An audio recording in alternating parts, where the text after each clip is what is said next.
Shimaarka fuunee kabajamtootaa fi jaalatamtoota hordoftoota yuutuubii aadee bakkuma jirtanitti salaamtaan xiyya ta'uun irraa maddite isin haadha qabdu hunda keessanuu isin jaaladha isiniin jecha namoonni yuutuub chaanaalii kiyyaaf haarawaa taatan yuutuub chaanaalii kiyya sabskiraayib gochuudhaan faamilii ta'uu ni dandeettani. Namoonni faamilii kiyya turtan immoo yuutuubii kiyya sheer gochuudhaan namoota biraa naaf affira isiniin jechuu gaafadha. Irraa fayyadamtu waan ta'eef waan biraatiif miti. Ana qofaaf osoo hin ta'in isinis ni fayyada jedhee waan yaaduuf. Hundaafuu wanti an dubbachuu barbaadu durboota teenna shamarran teenna obboleeyyan qaqqaalii gorsa kiyya gorsa obboleessa keessan aadee gorsa cimaa kana tolchaati dhageeffadha waan xiqqoo isiniin jechuu barbaadaa jechuudha. Dhimma kana irraa haasa'uu hin barbaadu garuu haasa'uun dirqama waan natti ta'eefi jechuudha. Shamarran teenna yoo dhiirri isin janajjanamaaf akka barbaadanitti janajjana akka barbaadanitti wajji haasayaa. Maaliif jennaan wajji haasa'uun wal janajjanuun akkuma badaa qabu keeriis qaba waan ta'eef. Garuu immoo wanti ani isiniidhaan kuni gorsa kiyya gorsa obboleessa keessan aadeeti. Dhiira janajjanaa yoo inni huccuu ofirraa baasii naa ergisiin jedhe illee ergiif. Yoo inni huccuu ofirraa baasii naa ergisiin jedhe ergiif. Suuta jedhi hayyeesii erga jedhiinti suuta jedhi jalqabatti huccuu kee ka gubbaa ofirraa baasi. Isaan booda yoo barbaadde ka jalaatis ofirraa baasi. Huccuu ofirraa baafte san fuudhitii barcumaarra yookaan soofaarra kaayitii takkii fotoos ta'u takkii viidiyoos ta'u huccuu san ergiif. Huccuu kee ofirraa baasii naa ergisiin jedheemi. Yoo inni huccuu kee ofirraa baasii naa ergisiin jedhe maaliif huccuu dhiiftee waan biraa ergitaafaati? Huccuu kee ofirraa baasii feetu fotoo kaasii feetu viidiyoo daqiiqaa 5 daqiiqaa 10 waraabii ergiif. Sambooda lakkii huccuu ofirraa baasisiin jechuun kiyya qaama qullaa naa ergisiin jechuu kiyyaa yoo inni isin jedhe ba'anaati tatakal jedhiin anta daha የጭንቅላት daha መሰረተ daha jedhiin ba'anaati tatakal jedhiin duqeetaam si galeemi yoo inni huccuu naa ergisiin jedhe ofirraa baasiti huccuu ofirraa baasii naa ergisiin jedhe ergiif ofirraa baasiti rakkataan kun inni rakkatee si gaafate waan ta'eef anyway erga kana jedheen booda namoonni viidiyoon keessan arma dura isin jalaa ba'eef namoota viidiyoon keessan poost isin harkaa ta'ee sooshaal miidiyaa kanarratti maqaan keessan badeef jajjabina isiniif hawwin. Homata akka hin taatan rabbiinuu carraa lammataa siif kennee ture. Rabbii carraa lammataa siif kenne ati ilma namaatiif bakkee hin qabaatin.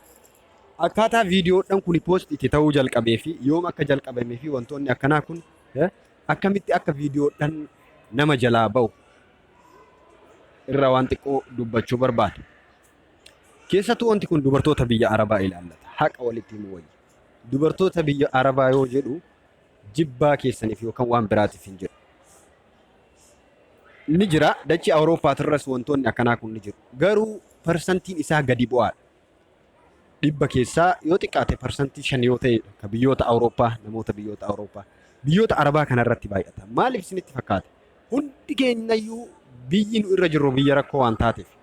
Fakkeenyaaf Suudii yoo fudhatte dubartiin xalabaan deemtee jirti. Dhiirris akkasumas bakka biraa dalagaa rakkoo wantoota garaagaraa keessa jira. So kana kanaan waan ta'e uummanni wanta akkanaa kana keessa jira. Wantoota akkana kanarraa akka of qusattan abdii guddaa qaba. Erga kana jedheen booda viidiyoon dubartii akkamitti bayaa jira jennee yoo yaannu ana akka nama tokkootitti yeroo xiinxalu namni hundi waan dhiirri harkaa viidiyoodhaan baasaa jiru itti fakkaata. Waanuma dhiirri dubartii jalaa viidiyoo isii baasaa jiru itti fakkaata. Namoota hundaa jechuudha nama addunyaa kanarra jiru. Akkas qofaa miti jamaa tolchaana dhageeffadha. Naaf gala harka irra caalu dhiiratu harkaa viidiyoo isaanii baasaa jira. Daddaboon Saloonan dhiira mataa furrii waan ta'eef namni waan san godhuu jechuudha. Anama fakkeenyaaf viidiyoon shamara 3 na bira ga'ee jira. An ergisiisee osoo hin ta'in isaan namaaf erganii namni biraa natti ka ergee jechuudha. Maaliif laaltee aadee ati nama guddaadhaan viidiyoo akkanaa maaliif laaltanaan jechuun keessan hin oolu. Anis maaliif akka laalee hin beeku anuyyuu maaliif akka laale. Anyway, an viidiyichi na bira jiru biraa balleessee jira. Gaaf tokko viidiyoo kana namni isin jalaa baasuun isaa hin oolu. Namni viidiyoo kana natti ergee namootuma natti dhiyaatan keessaa salphannee irraa bannee irraa aadee maal nu wayyaa jedhee natti erge. Homata akka hin banne. Dhugaadha gochichi baay'ee garaa nama nyaata. Salphannee irraas nama jechisiisa. Garuu ijoolleen tun dogongoranii jiranii. Erga ijoolleen tun dogongora isaanii rabbiin irra taree fi carraa lammataa kennee fi har'aan isaan eegee jira. Yoo xiqqaate ta'u ji'a jaha dura viidiyoo kana poost goote hanga har'aa rabbiin carraa kennee fi jiraachiseera. Borumtaa saniif fincir godhee rabbiin mataan isii dhaabuu hin danda'aayyu haraama dalayde jedhanii. Just rabbii isiif carraa lammataa kenneen nu maaliif carraa kennuu fi dhabne? Kunis gaafii kiyya. Erga kana jedheen boodatti gaafa viidiyoon keessan isin jalaa ba'es baay'ee hin aarinaa. Wanti darbee jira. Nuti isinirraa mormuuf uf qabnee jira. Miti fuulli keessan gimmaashni mul'atu miti guutuu akkanatti yoo mul'atan isinirraa mormi. Ni dogongortee rabbuu carraa lammataa kenneefi jira nu maaltu nu galcha. Ani siif dhiisee jira nu siif dhiisnee jirra. Abshir uf fuulduraaf uf sirreessisiin jennee isin bira tarraa jechuudha. Erga kana jedhee booda viidiyoodhaan akkamitti dhalaa jalaa poost ta'aa jiran akkamitti harkaa bayaa jiran ka jedhu laallaa jechuudha. Akkaataan viidiyoon harkaa itti bayaa jiru sorry natti bilbilamaa jira. Akkaataa viidiyoon itti harkaa bayaa jiru akkaataa hedduun. Inni tokko dhiiratu harkaa baasaa jira. Harka irra caalu parsantii yoo kaa'ame dhiirotatu viidiyoo kana harkaa poost godhaa jira. Kuuwwan immoo yeroo ammaa bilbila ismaartii qabatan bilbila ismaartii qabattu kana keessatti bilbiloota ismaartii qabattu kana keessatti just ati faniidhaaf uf laaluudhaaf mana keessa teettee takkii qunxaa shoortii dirattee takkii jaappoonii harma kee agarsiisu dirattee takkii immoo paantilleen haa ta'u viidiyoo yoo ka uf waraabdu taate erga uf waraabdee booda uf laaltee bilbila kee keessaa diileet yoo goote erga diileet gootee bilbila kee keessaa balleessiteen boodatti bilbilli kee sun yoo si jalaa kabadu taate namni bilbila keessan argate wantoota achirra ture ka'ate diileet goote san hunda isaa deebisuu ni danda'a jechuudha. Kanaaf of eeggannoo keessan cimsuu qabdanii jechuudha. Inni jalqabaa viidiyoo keessan qullaa waraabdanii dhiiraa erguu dhiisu. Of eeggannoon. Inni lammataa just faniidhaaf bilbila kee keessatti fotoos haa ta'u viidiyoo fofokkataa yoo of waraabdu taate diileet ka gootu taate deebi'uun ni danda'ama waan ta'eef kanas of eeggannoo kee cimsuu qabdaa jechuudha. Of eeggannoo kee akka gaariitti cimsuu qabda. Si galee? Bilbila keessan tarii namni si harkaa hatuun mala takkii ati immoo waan keessa jiru diileet godhee jira jettee hiriyoota teetiif bilbila san bifa kennaatiin kennuun malaa jechuudha. Yoo ati bifa kennaatiin kenniteefis namni daawunlood godhee wantoota keessa ture san deebisee icciitii kee ilaaluun malaa jechuudha. Namni ati hiriyaadha kiyya jettee bilbila kee kenniteef suni gaafa icciitii keessan arge ni beeyta kan nama ammaa sitti himu maal akka ta'e. Kanaaf wantoota akkasii san ofirraa eeggadhaa. Wantoonni akkanaa kun yoom jalqabee bara kam keessa jalqabee yoo kanaan jettan taate ni yaadadhaan. Akka lakkoofsa Itoophiyaatitti bara 2001 tolchina dhageeffadha. Akka lakkoofsa Itoophiyaatitti bara 2001 lammii Itoophiyaa kan taate mucayyoon afaan Amaariffaa dubbattu takka fireendii ufiitiin jaalallee ufiitiin viidiyoo guutuu daqiiqaa 5 ga'u waraabamtee turte. Kan waraabes jaalallee isii kan isiin jaalaltu kan isiin amantuudha. Viidiyicha erga sirreessee booda istireetii siree irra ciisuu hedanii irratti wal qunnamtii saalaa gochuu hedan saniin erga wal biratti sirreesseen booda viidiyichi akka isa hin mul'ifne godhe isiin garuu qaamni isii guutuun ijaa kaasii hanga afaanitti viidiyoodhaa dhagaye seksii godhaati wal qunnamtii saalaa godhaati jechuudha.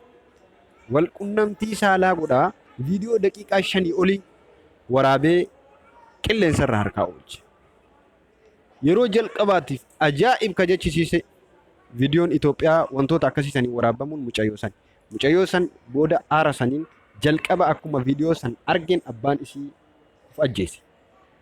Erga abbaan isii uf ajjeese booda mucayyoon viidiyicha harkaa ba'uu fi duuti abbaa sun itti dhagahame isiinis uf ajjeefte. Haati isaanii kophaa haftee jechuudha. Jalqaba akkanatti jalqabe. So wanti ta'ee jira. Namoonni viidiyoon keessan ala bahe akka mucayyoo sanii akka hin taane wanni taree jira. Dogongoraan ilmi namaa ni dogongora. Bar namoonni tokko bar uf amansiisanii Google irratti waan kana gurguratuuf waan akkanaa dalaganii miti. Fakkeenyaaf faranjii yoo fudhan. Just ati dogongorteeti bar beeytee akkas hin goone maaliif gara miidhaatiitti hin deemin. Waan argaa jiruuf dubartoonni hedduu yoo wantoota kana argitan eebadee ebeluun sun of ajjeesuu qabdi. marzii dhugii du'i waan akkasii haasoftan. Daddabnaachuu warri waan akkasii haasoftan mataan keessan hin dalaguu jechuudha. Ati eenyu siif hime dogongoroo dhabuu kee. Kanaaf of eeggannoo cimaa godhaa. Wantoota kana itti fayyadamaa. Tareefii san immoo tolchaa dhageeffadhaa. Jana akka barbaaddanitti waan barbaaddan haasa'a. Waan barbaaddan wajjin waan jaalalaa haasa'a. Yoo inni huccuu kee ofirraa baasii naa ergisiin jedhe ergiif rakkataa kana. Rakkataadha inni. Suuta jedhiiti akka reefu siin jedhe sanitti huccuu kee suutan ofirraa baasitii barcumarra kaayiti. Yoo barbaadde footoo kaasi. Yoo barbaadde viidiyoo godhiiti huccuu ergiif. Huccuu kee ofirraa baasii naa ergisiin jedhe. Maaliif huccuu kee ofirraa baasii naa ergisiin jedhe qullaa kee maaliif ergitaafate? Yoo lakki kunnaan taane siin jedhe ba'anaati takka kan jedhin duqeetaa. Duqeetaa moo እንደዛ አይነቱ ማለት ነው። Isni galaami. Kanaaf namoonni YouTube channel kiyyaaf haarawaa taatan YouTube channel kiyya kana subscribe godhaa. As wawwaama. Na iyyaafachaa turtan naaf gala. Baatii lamaaf YouTube kiyya kanarraa badee akkamittiin hin dalayne maaliif hin dalayne YouTube kee waa hundaayyuu sirreessee jira. YouTube sirraa osoo qabdu maaliif teetanaan jettan. Wantoonni dhimmi biraa wanti na cinqe waan jira waan sirreessaa jiru ture jechuudha. Saniifiin badee amma bifa haarawaan deebi'ee jira. Isin namoota affeeruu qofa asirratti. Namoota ciccimoo shamarranis hiriyoota shamarranii tan biyya kana keessa jiran hedduu isaanii dubbisee jira. Dhimmoota akkanaa kanarratti akka hojii mari'annu haala hojii waan ta'eef hin mijannee fi gaafa isaaniif mijate fidee isiniif dhufaa jechuudha. Wantoota hedduu kaasee hin gaafadha achirratti deebii isin naaf deebiftu wajji ilaallaa jechuudha. Ulfaadhaa galatoomaa hunda keessanuu isin jaalladha.